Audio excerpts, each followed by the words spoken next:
புராணங்களின்படி பிரம்மா என்பவர் படைப்பின் கடவுள் ஆவார். இவர் மும்மூர்த்திகளில் ஒருவர். பிரம்மா பிரபஞ்சத்தில் உயிரினங்களை நிரப்ப விரும்பினார். இந்த பணியை செய்வதற்காக அவர் ஒரு அழகிய பெண்ணை உருவாக்கினார்.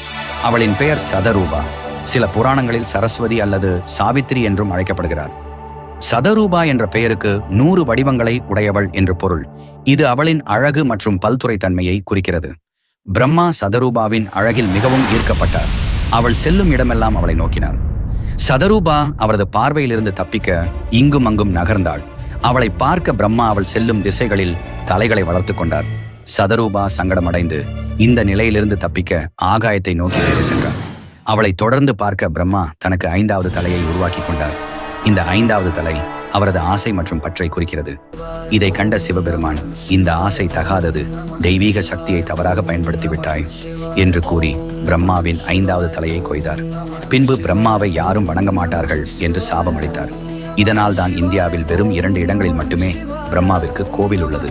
என்னதான் இது தவறிற்கான தண்டனை என்றாலும் பிரம்மாவின் தலையை கொய்தது பாவமாகவே கருதப்பட்டது.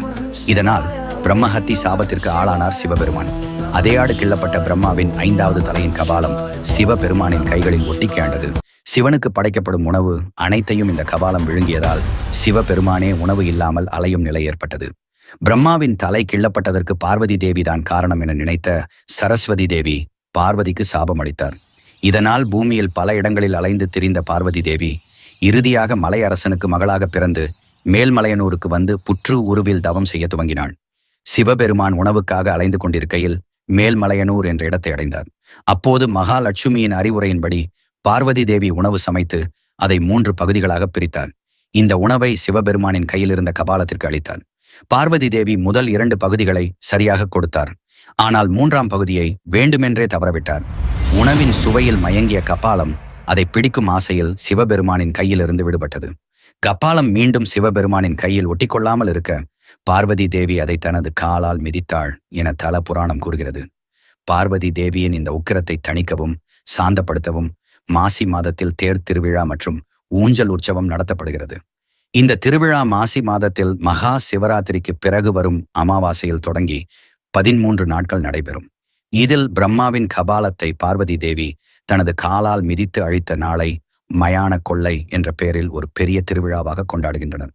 இந்த திருவிழாவின் போது அங்காள அம்மனிடம் வேண்டிக் கொண்டு தங்கள் விருப்பங்கள் நிறைவேறியவர்கள் காய்கறிகள், பழங்கள், சில்லறை நாணயங்கள், தானியங்கள் போன்றவற்றை கொள்ளை விடுவார்கள் அல்லது சூறை விடுவார்கள். இந்த திருவிழா மேல்மலையனூர் மயானத்தில் நடைபெறுகிறது.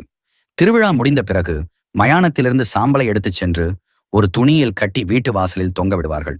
இதனால் வீட்டில் தீய சக்திகள் நெருங்காது என்ற நம்பிக்கை ஐதீகமாக உள்ளது.